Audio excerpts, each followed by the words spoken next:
Empezamos entonces.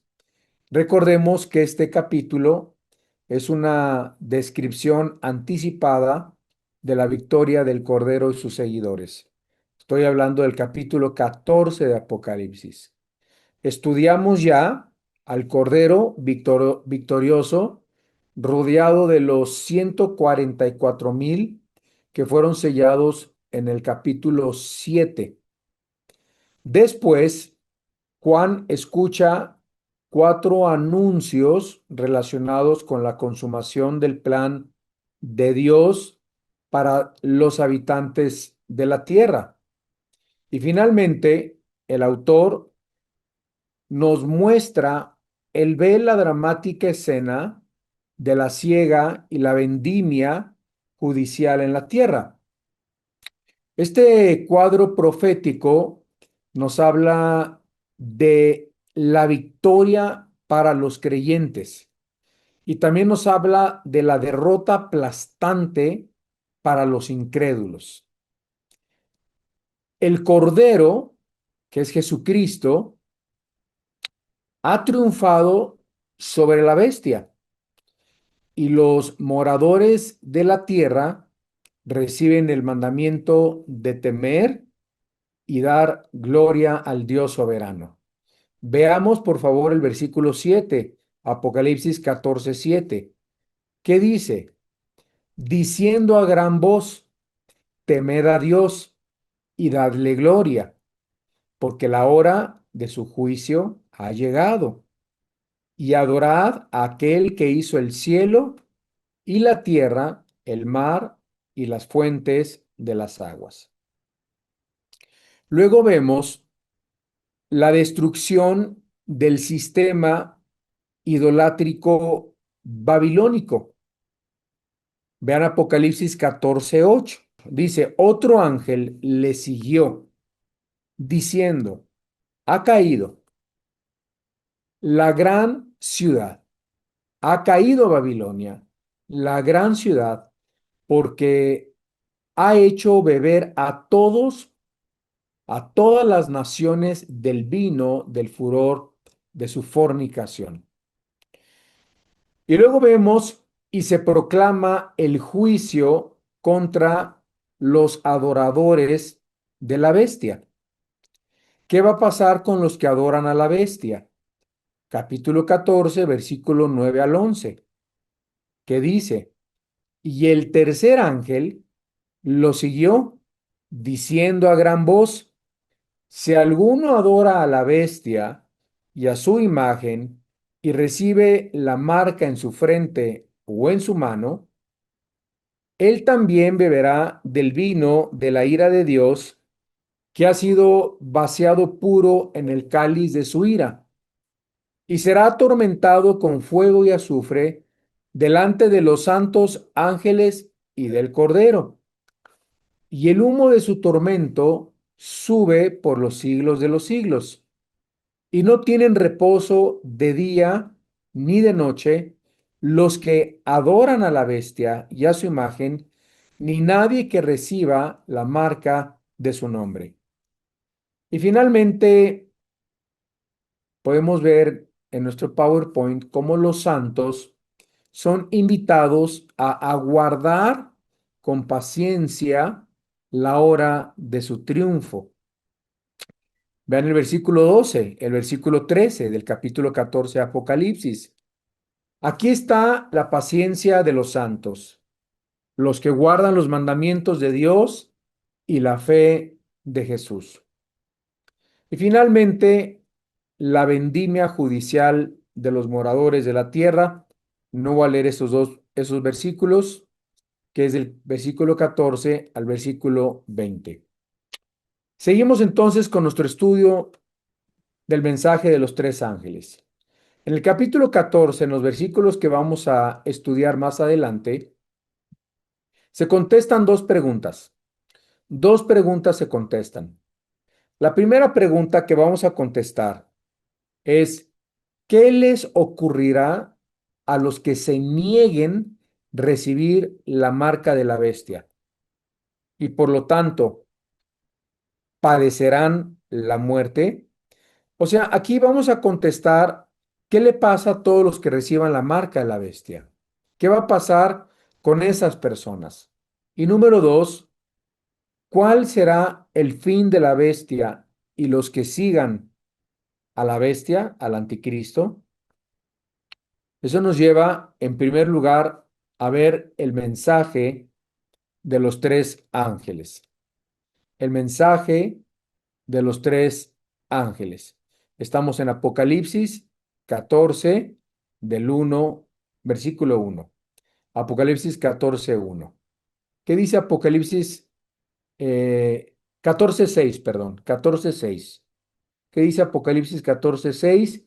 Dice, vi volar por el medio del cielo a otro ángel que tenía el evangelio eterno para predicarlo a los moradores de la tierra, a toda nación, tribu, lengua y pueblo. Ahora, el ministerio de los ángeles es sobresaliente en Apocalipsis, hermanos, pues Dios usa a los ángeles como mensajeros celestiales. Luego, Dios los usa también como conductores de alabanzas. Dios usa a los ángeles en Apocalipsis como ejecutores de juicios. Y Dios usa a los ángeles como ejércitos para luchar contra Satanás. Y finalmente, los ángeles son usados en Apocalipsis para advertir a los seres humanos del juicio inminente. Vemos en este versículo que dice 14:6 de Apocalipsis, vi volar por el medio del cielo a otro ángel que tenía el evangelio. La palabra evangelio, el evangelio, dice que el evangelio eterno para predicarlo a los moradores de la tierra. La palabra evangelio es la palabra eugelión, y esa palabra es buenas noticias, buenas noticias. Y luego dice que es el evangelio eterno. Es la palabra griega alonios. Esta palabra significa sin principio ni fin. Y luego también nos dice para predicarlo a los moradores de la tierra. La palabra predicarlo es eugelizo. Significa anunciar las buenas nuevas. Entonces, si lo traducimos, nos está diciendo el versículo, vi volar por medio del cielo a otro ángel que tenía las buenas noticias, sin principio ni fin, anunciando las buenas nuevas. El propósito del ser angelical que acabamos de leer en el versículo 6 es proclamar a los seres humanos que han sobrevivido a los embates de la gran tribulación y de la ira de Dios, la verdad eterna del reconocimiento de la soberanía de Dios y el hecho de que solo Él es digno de ser adorado y ser glorificado. Una de las últimas profecías de los últimos tiempos que se van a cumplir en este tiempo, lo vemos si dejamos nuestro dedo ahí en Apocalipsis 14, abrimos nuestra Biblia en Mateo 24:14. La Biblia dice en Mateo 24:14, dice, y será predicado el Evangelio del reino en todo el mundo para testimonio a todas las naciones, y entonces vendrá el fin. Vemos que los habitantes de la tierra, todos, hermanos amados, tendrán su última oportunidad de aceptar o rechazar al Mesías, a Jesucristo. Este evangelio se le llama el evangelio eterno. ¿Por qué? Porque representa el propósito eterno de Dios para el ser humano. Cuando nosotros mencionamos la palabra evangelio, Hace 2, 3 días me escribió una persona a mi Instagram y me dijo, Pastor, ¿podría proporcionarme unos versículos cómo debatir con la Biblia ciertos aspectos que me preguntó? Y yo le dije, en vez de debatir, yo te animo a que primero les presentes el Evangelio. Dios no nos ha llamado tanto a debatir como a predicar el Evangelio. Bueno, es importante debatir, como lo que hacía Charlie Kirk en los Estados Unidos, que debatía en los colegios, en las high schools, en las preparatorias, en las universidades, pero siempre, siempre, como yo tengo ya años viendo sus videos, por recomendación de mi hijo que está con Jesús, Estefano, él me recomendó ver los videos de Charlie Kirk. Eh, Ahora que lo mataron, quiero hacer un paréntesis, han sacado como extracciones de sus videos, como salpicadas, es que él era racista, es que él odiaba a los inmigrantes, es que él esto, es que... Y sacan porcioncitas nada más. Pero yo como tengo ya 2, 3 años oyéndolo, me conozco sus videos completos. Entonces, a mí no me pueden engañar. Y la gente tristemente es muy fácilmente engañada. Él siempre predicaba el evangelio. Siempre, siempre. De veras, era un evangelista. Siempre predicó el evangelio. El evangelio, amados, es simplemente lo que dice 1 Corintios 15 del 2 al 4. ¿Qué dice 1 Corintios 15 del 2 al 4? Dice lo siguiente, porque primeramente os he enseñado lo que asimismo recibí. ¿Qué recibió Pablo? ¿Qué recibió Pedro? ¿Qué has recibido tú? Que Cristo murió por nuestros pecados. Hermanos, siempre hay que predicar, Cristo murió por nuestros pecados, conforme a las Escrituras, porque la Biblia lo dice. Versículo 4, que fue sepultado y resucitó al tercer día, conforme a las Escrituras. Amados, esto es el Evangelio. Cristo murió por nuestros pecados. Somos pecadores. Tenemos que arrepentirnos de nuestros pecados.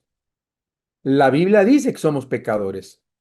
Cristo fue bajado de la cruz, fue sepultado. A los 3 días se levantó entre los muertos.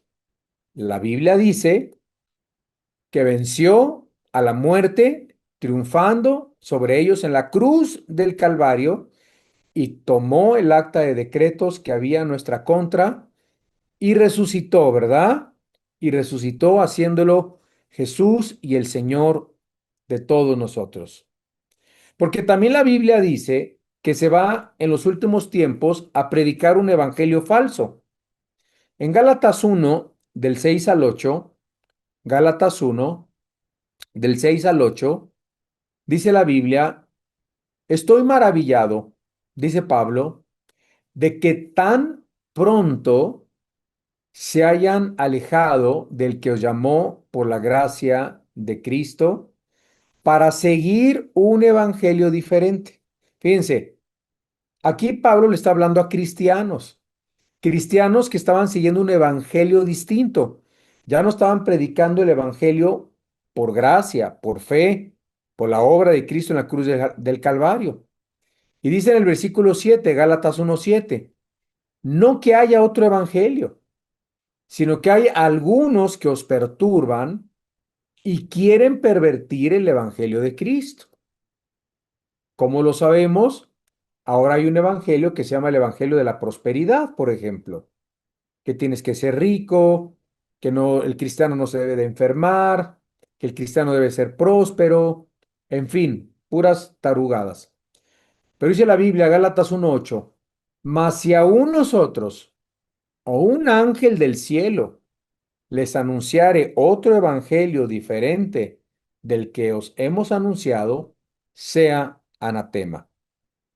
Y aquí regresamos a nuestro PowerPoint, a nuestro contexto de Apocalipsis 14, donde vemos que este mensaje del ángel es cuádruple.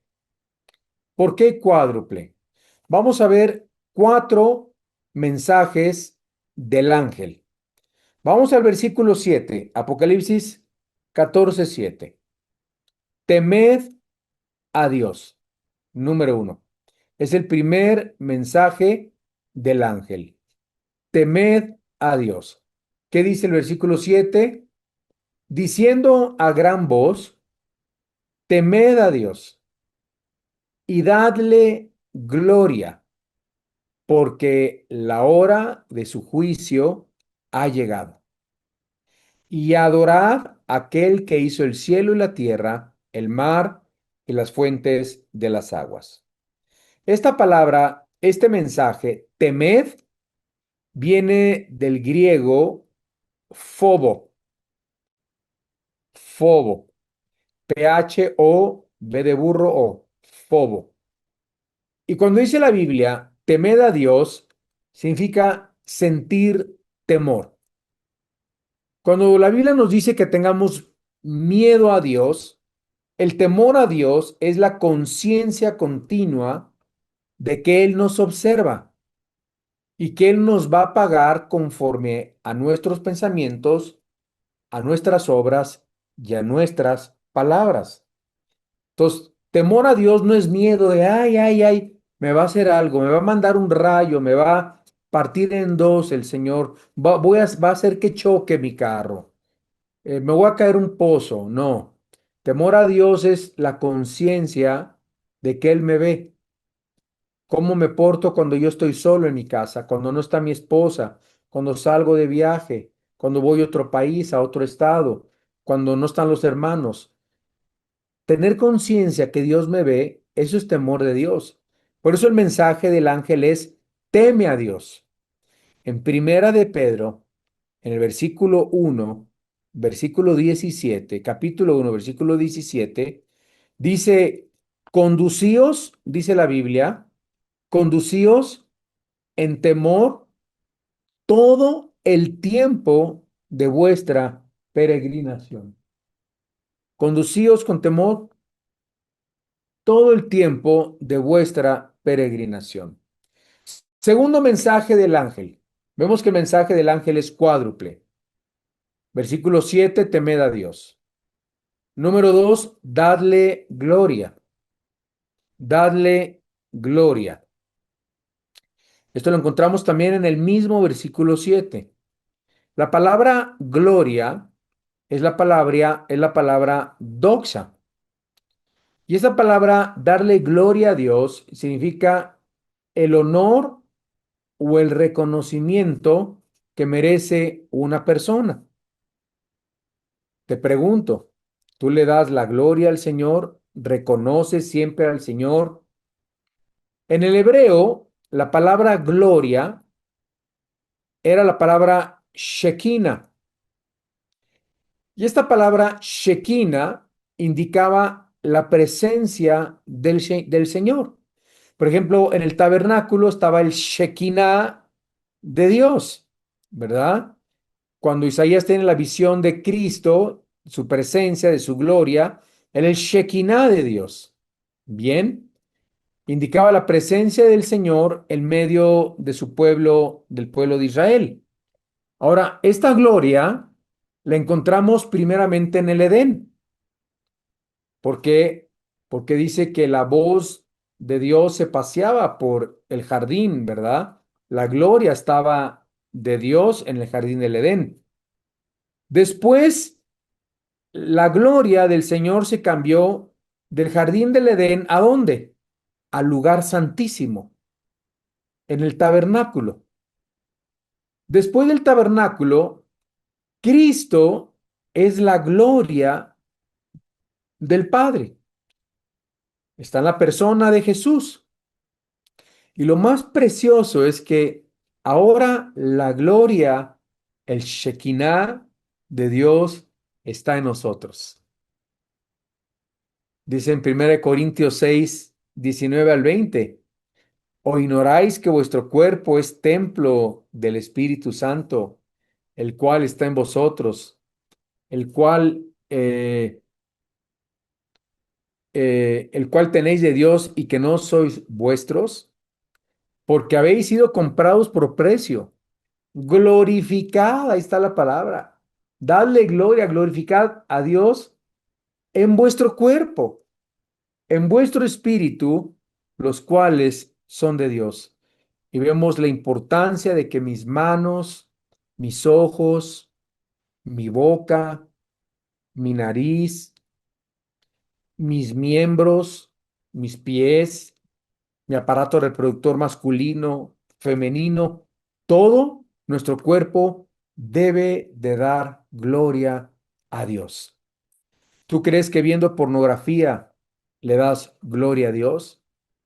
¿Tú crees que fornicando le das gloria a Dios con tu cuerpo? ¿Tú crees que cometiendo adulterio das gloria a Dios con tu cuerpo? ¿O diciendo malas palabras, maldiciendo a la gente, das gloria a Dios con tu lengua? Hermanos, usemos nuestros cuerpos como instrumentos de justicia para dar gloria a Dios, no como instrumentos de iniquidad. El tercer mensaje del ángel lo vemos también en el versículo 7, capítulo 14 de Apocalipsis, donde dice, la hora de su juicio ha llegado. ¿Ya lo vieron? Dice, porque la hora de su juicio ha llegado. Y esta palabra juicio es donde viene la palabra crisis. Y esta palabra crisis, juicio, significa el tiempo límite de juicio, hora urgente para juzgar. Entonces, el ángel se aparece en los cielos, en la tierra, y dice, la hora de su juicio ha llegado. Ya llegó el límite de Dios. Es el tiempo urgente para juzgar. ¿Qué nos está diciendo aquí la Biblia? La Biblia nos está diciendo que llega un momento, hermanos, en que el límite de Dios va a llegar a su colmo. Dios tiene un límite y ese límite está llegando a su límite. Va a llegar un momento en que Dios va a decir, ya basta, ya basta. Por ejemplo, en Mateo 10:15, dice la Biblia, de cierto os digo que en el día de juicio, o sea, la Biblia dice que hay un juicio. En Mateo 12:36 dice, mas yo os digo que de toda palabra ociosa que hablen los hombres, de ella darán cuenta en el día del juicio. Qué tremendo, hermanos. Va a haber un día que hasta aún todas nuestras palabras se pronunciarán o se manifestarán en un día del juicio. Regresamos a nuestro PowerPoint donde dice, el ángel está diciendo, bien, el ángel está diciendo en vista del juicio que se aproxima, este ángel está viniendo, acuérdense que está predicando el evangelio, viene un juicio, el evangelio eterno está diciendo, reconozcan lo que Dios es, denle la gloria a Dios. Estamos en Apocalipsis 14. El ángel del cielo está predicando el evangelio eterno. Se aproxima un juicio. Reconozcan lo que Dios es. Denle gloria a Dios. Este juicio también lo vimos en el capítulo 6, si se acuerdan, de Apocalipsis, en el versículo 17, que decía, porque el gran día de su vida ha llegado y ¿quién podrá sostenerse en pie? Esta es la oportunidad para que los seres humanos se arrepientan. Y hoy Dios, tú que estás escuchando esta conferencia, este estudio, Dios te está llamando hoy al arrepentimiento. Arrepiéntete de tus pecados. Es el día del juicio. Viene un juicio. Arrepiéntete hoy de tus pecados. En 1 Timoteo 2:4, 1 Timoteo 2:4, la Biblia dice, el cual quiere, o sea, Dios, que todos los hombres sean salvos y vengan al conocimiento de la verdad. En 2 de Pedro 3:9, la Biblia dice, el Señor no retarda su promesa. Según algunos la tienen por tardanza, sino que es paciente para con nosotros, no queriendo que ninguno perezca, sino que todos procedan al arrepentimiento. ¿Qué quiere Dios? Que todos nos arrepintamos. Te pregunto, ¿ya te arrepentiste de tus pecados? Y eso nos lleva al cuarto mensaje del ángel. Seguimos en el versículo 7 del capítulo 14 de Apocalipsis. El cuarto mensaje del ángel es que adoremos a Dios. Adoremos a Dios. Adorar es la palabra proscuneo. Significa inclinarse o postrarse. Miren, una cosa es la alabanza y otra cosa es la adoración. Dicen que la alabanza tiene un propósito horizontal. ¿Por qué? Porque en la alabanza nos gozamos, aplaudimos, damos gritos de júbilo, ¡Gloria a Dios! Chiflamos. A mí me gusta chiflar cuando acabo una alabanza, me gusta aplaudir. Yo soy muy emocional en la alabanza. Me gusta hasta moverme. Ay, pastor, ¿usted danza? Sí, claro. Yo danzo, yo me muevo, ¿verdad? En el pasito que yo tengo, ¿verdad? Digo, no tiene que ser todos iguales, pero a mí me gusta gozarme, porque yo siento que la alabanza es un tiempo de regocijo, es una fiesta para Dios. Él está vivo, no está muerto, ¿verdad? Lo siento en mis manos, lo siento en mis pies, lo siento en todo mi ser. Eso es la alabanza. Y nos gozamos con los hermanos, ¿verdad? Hay unos hermanos que se abrazan y cantan danzas hebreas, otros aplauden. Bueno, yo he visto de todo, no he ido a toda clase de iglesias, pero la alabanza es en un sentido horizontal. Pero el mensaje del ángel dice adorarlo, proscuneo. Cuando nosotros alabamos, después de la alabanza siempre debe de venir la adoración. La mejor comparación de lo que es la alabanza y la adoración es un perro, porque la palabra adoración tiene una connotativa o un significado que nos lleva a la descripción o a la raíz etimológica del perro.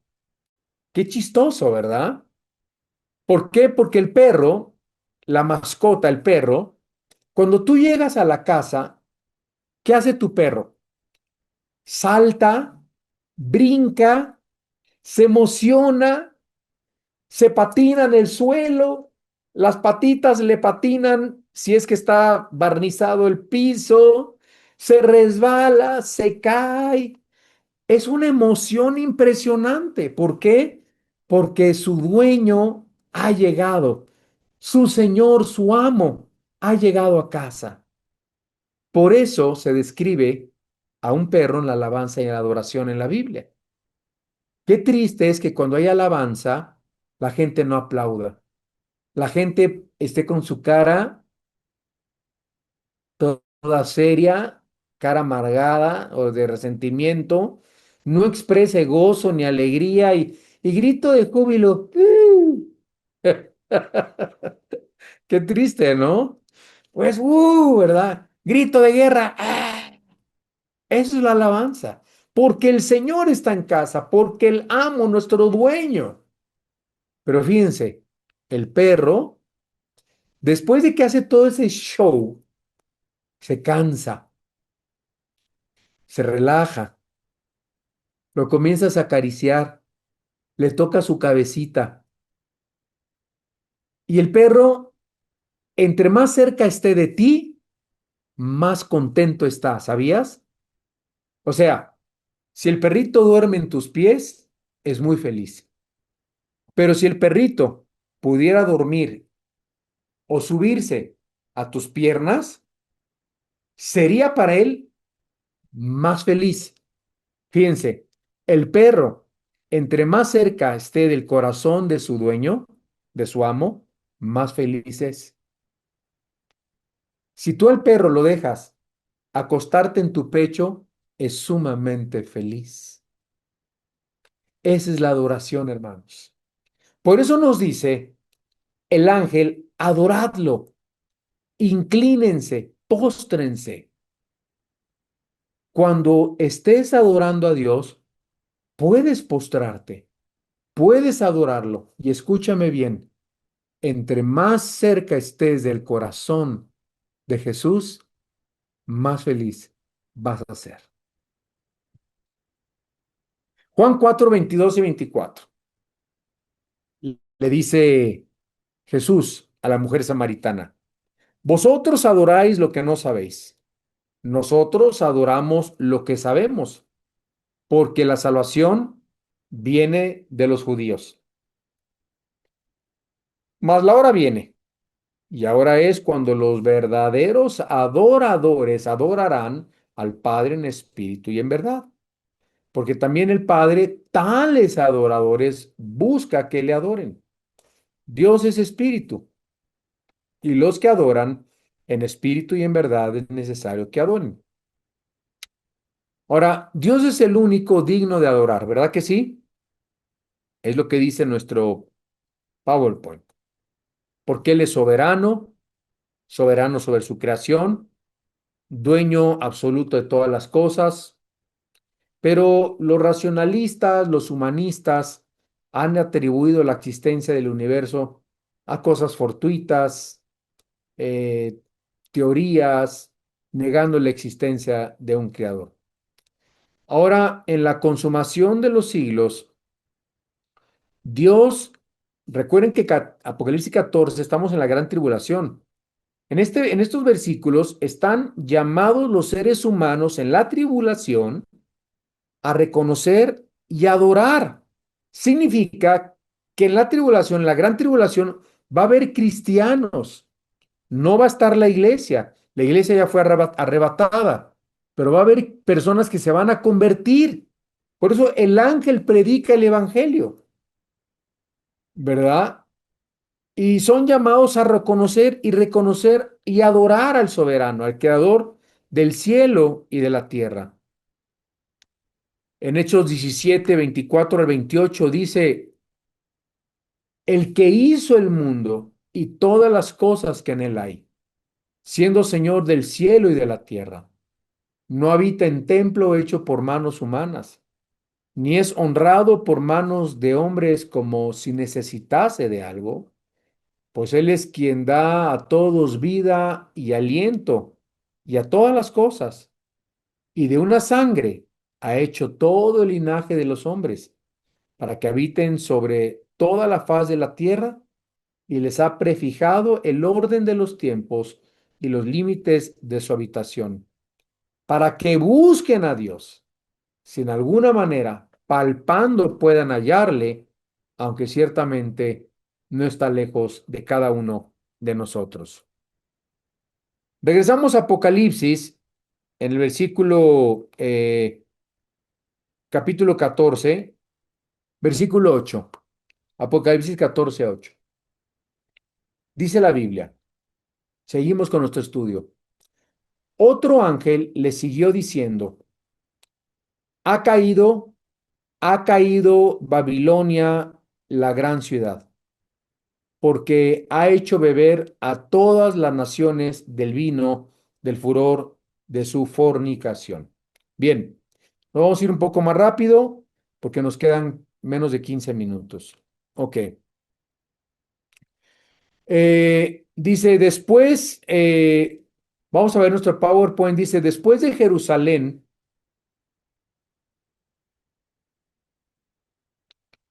Después de Jerusalén, Babilonia es la segunda ciudad más mencionada en la Biblia. Fíjense qué tremendo. Después de Jerusalén, Babilonia es la segunda ciudad más mencionada en la Biblia, pues fue donde tuvo su origen, de acuerdo a Génesis 10, hermanos.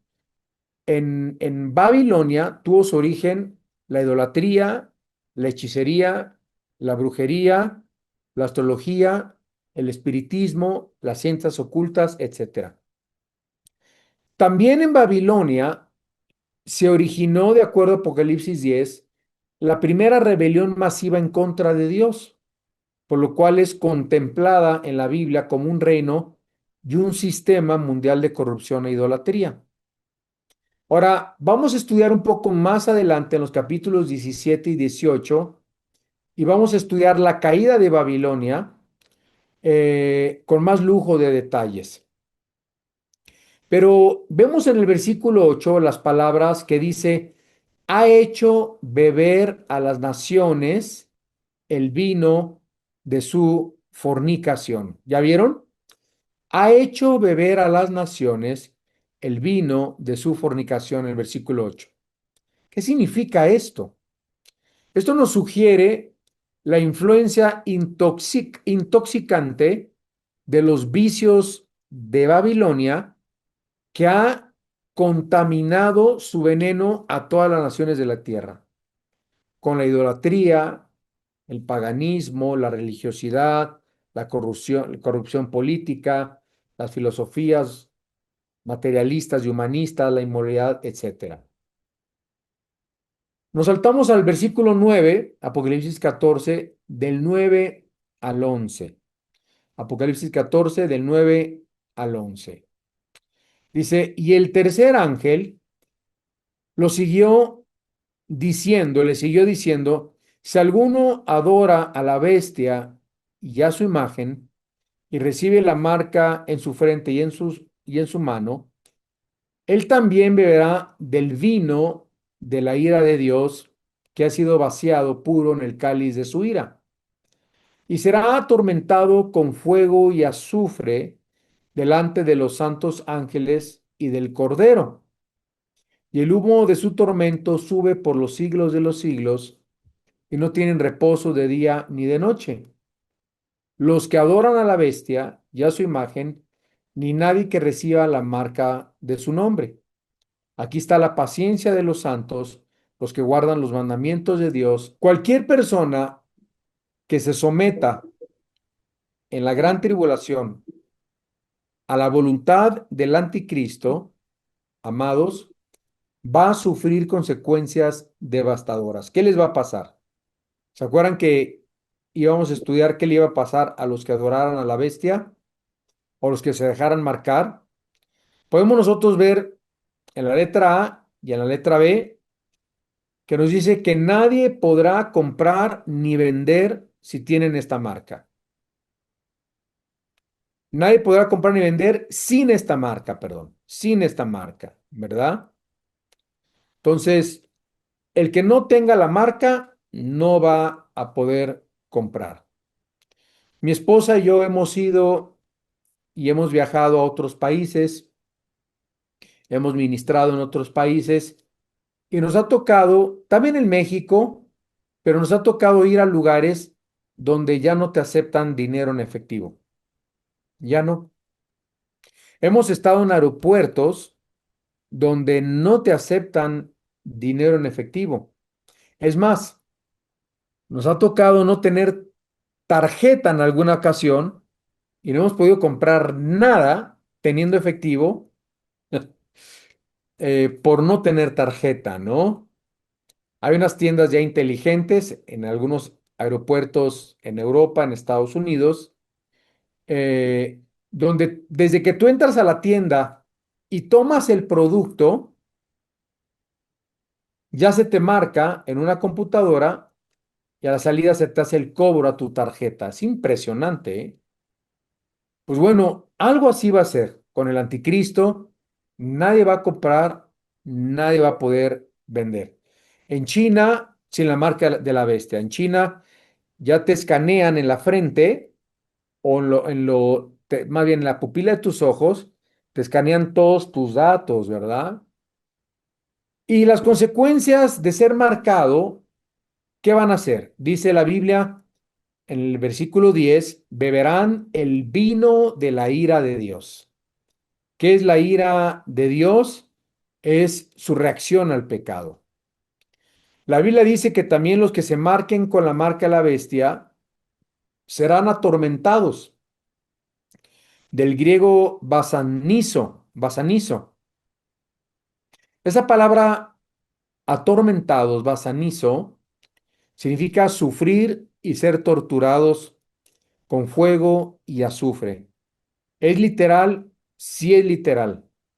Ahí les dejo unos versículos: Marcos 9, 43 al 48 y Lucas 16, 19 al 25. Los ángeles y Cristo observarán su sufrimiento, nosotros no. Y finalmente no tendrán reposo, o sea, no cesarán de sufrir ni un solo minuto, y su sufrimiento será constante. Todos los que vayan al infierno, todos los que mueran sin Cristo, se van a ir al infierno y después al lago de fuego, y también los que se dejen marcar por la marca de la bestia. Y terminamos en segundo lugar con la paciencia de los santos y de los mártires. Leemos en los versículos 12 y 13, Apocalipsis 14, 12 y 13, que después de declarar cuál será el destino de los adoradores de la bestia, ahora se intercalan unas palabras de ánimo. Vemos el destino de los pecadores, de los que se dejan marcar por la marca de la bestia. Ahora, ¿qué va a pasar con los que sigan al Cordero? El anticristo atemoriza a los habitantes de la tierra e intentará por todos los medios conseguir que todos se sometan a su autoridad. Es probable que hasta muchos cristianos sean tentados a someterse a la autoridad del anticristo, por lo menos para tener un pedazo de pan o algo, ¿no? Pero dice el versículo 12, en la letra A, dice: aquí está la paciencia de los santos. Significa que en la gran tribulación va a haber santos. Y la palabra santos es cristianos, creyentes. Paciencia es upomone. La palabra paciencia es upomone.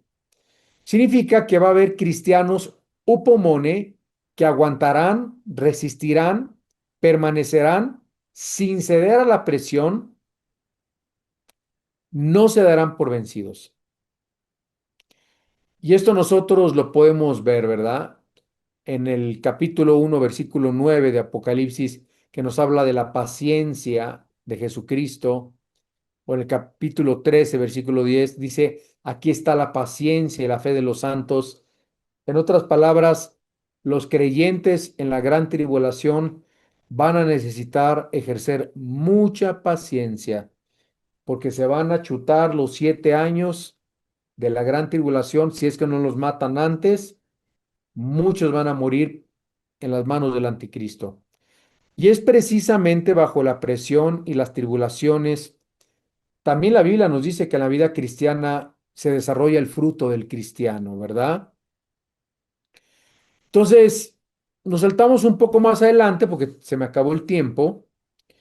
Nos saltamos al versículo 12, donde dice: los que guardan los mandamientos de Dios y la fe de Jesús. Los que guardan los mandamientos de Dios y la fe de Jesús.